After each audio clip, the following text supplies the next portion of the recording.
আজকের রেসিপি ক্ষীর দই। ক্ষীর দইয়ের রেসিপিটা শেষ পর্যন্ত দেখার জন্য আপনাদের কাছে আমার অনুরোধ রইল। ক্ষীর দইয়ের রেসিপিটা ভালো লাগলে চ্যানেলটি সাবস্ক্রাইব করে নেবেন, পাশে থাকা বেল আইকনটি প্রেস করে নেবেন। আমি যখন নতুন কোনো রেসিপি আপলোড করব আপনাদের কাছে সবার প্রথমে পৌঁছে যাবে। আর এইভাবে একবার ক্ষীর দইটা বাড়িতে বানিয়ে দেখতে পারেন, খেতে কিন্তু ভীষণ ভালো হয়। আশা করি আপনাদের সবার খুবই পছন্দ হবে। আর ক্ষীর দইটা বাড়িতে বানালে কমেন্ট বক্সে জানাতে একেবারেই ভুলবেন না দইয়ের রেসিপিটা আপনাদের কেমন লাগলো। এই দইটা বানানো যতটা সহজ, খেতে কিন্তু আরো বেশি ভালো হয়। এখন আমি আপনাদের ক্ষীর দইটা কেটে দেখাচ্ছি কতটা ভালোভাবে জমেছে।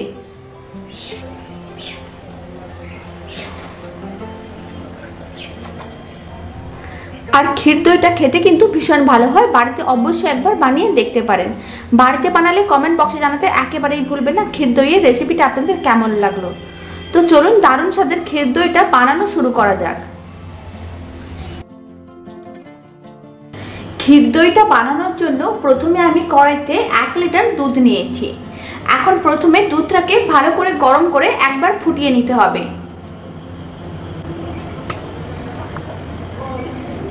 দুধটা খুব ভালো করে ফুটিয়ে নিয়েছি।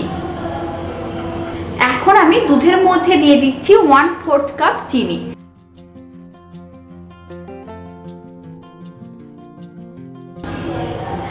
আর প্রথমে চিনিটা দিয়ে দিলে খুব সুন্দর একটা দইয়ের মধ্যে কালার চলে আসবে।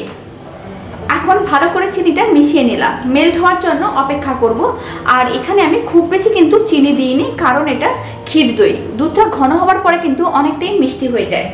1 কিলো দুধের জন্য 50 গ্রাম চিনি দিয়েছি। চিনিগুলো মেল্ট হওয়ার জন্য অপেক্ষা করব। চিনিগুলো মেল্ট হয়ে গেছে। এই সময় আমি দুধের মধ্যে দিয়ে দিচ্ছি 1/3 কাপ গুঁড়ো দুধ। অল্প পরিমাণ গুঁড়ো দুধ দিয়ে দিলে দইটা খেতেও ভালো লাগবে আর দুধটা তাড়াতাড়ি ঘন হয়ে যাবে। এখন গুঁড়ো দুধটাও দুধের সঙ্গে ভালো করে মিশিয়ে নিতে হবে।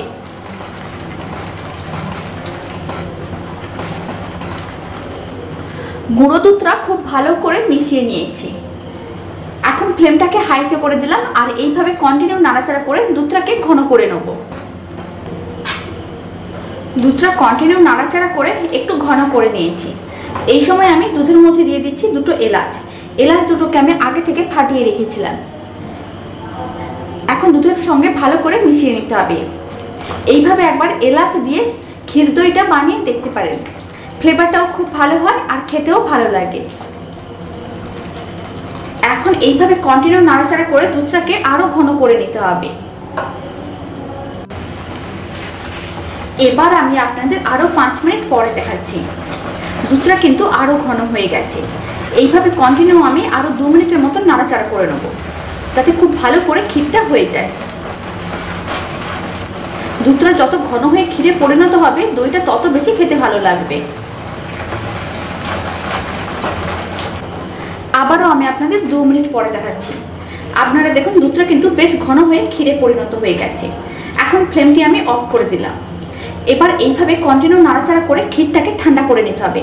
আবার একেবারে ঠান্ডা করা যাবে না, হাত দেওয়া যাবে এরকমই ঠান্ডা করে নিতে হবে।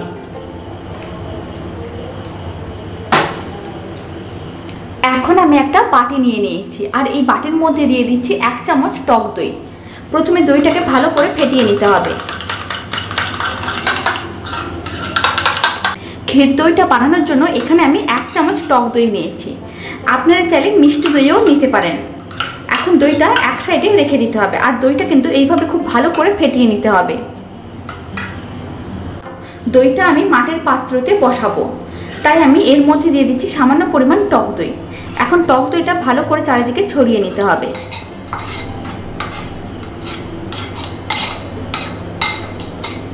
যে পাত্রটিতে দইটা বসানো হবে সেই পাত্রে যদি সামান্য পরিমাণ দই দিয়ে এইভাবে ভালো করে ছড়িয়ে দেওয়া হয়, তাহলে কিন্তু দইটা খুব ভালোভাবে জমবে। দইটি বসানোর জন্য মাটির পাত্রটি রেডি হয়ে গেছে। এখন আমি এক সাইডে রেখে দিচ্ছি। ক্ষীরটা কিন্তু ঠান্ডা হয়ে গেছে, হাত দেওয়া যাচ্ছে এরকমই গরম আছে, তাহলে দইটা কিন্তু ভালো হবে। এখন 1 চামচ দই নিয়ে বাটিতে আমি ভালো করে ফেটিয়ে রেখেছিলাম, সেই ফেটানো দইটা এখন আমি দিয়ে দিচ্ছি। এখন টক দইটা ক্ষীরের সঙ্গে ভালো করে মিশিয়ে নিতে হবে।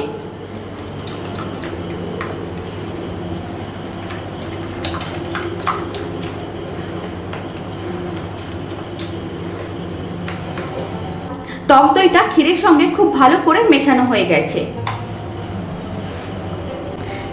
এবার আমি মাটির পাত্রটি নিয়ে নিয়েছি।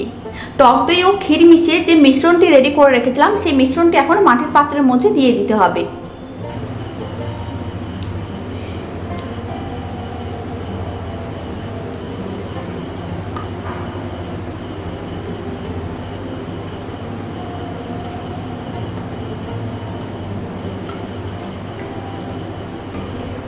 পুরো মিশ্রণটি দিয়ে দিয়েছি।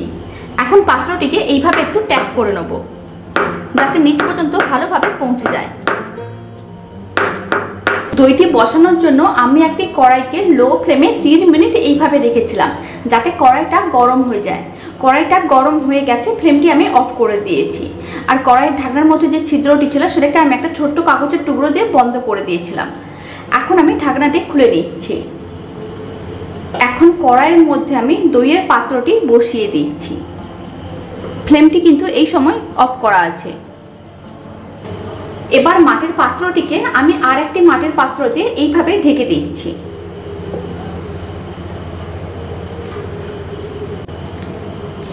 তারপর কড়াইয়ের ঢাকনাটিও বন্ধ করে দিচ্ছি। এখন এইভাবে 6 ঘন্টা রেখে দিতে হবে। আপনারা চাইলে এটা সারা রাত্রিও রেখে দিতে পারেন। এবার আমি আপনাদের 6 ঘন্টা পরে দেখাচ্ছি। 6 ঘন্টা হয়ে গেছে। কড়াইয়ের ঢাকনাটি আমি খুলে নিচ্ছি আর মাটির পাত্রটিও আমি তুলে নিচ্ছি। এখন দইয়ের পাত্রটি আমি বের করে নিচ্ছি। আর দইটা কিন্তু খুব ভালোভাবে জমে গেছে আর খেতেও কিন্তু ভীষণ ভালো হয়। দইয়ের পাত্রটিকে আমি কড়াই থেকে বের করে নিয়েছি। এখন আমি আপনাদের দইটা কেটে দেখাচ্ছি কতটা ভালোভাবে জমেছে। আর দইয়ের রেসিপিটা শেষ পর্যন্ত দেখার জন্য আপনাদের অসংখ্য ধন্যবাদ। এইভাবে একবার ক্ষীর দইটা বানিয়ে দেখতে পারেন, খেতে কিন্তু ভীষণ ভালো হয়। আশা করি আপনাদের খুবই ভালো লাগবে।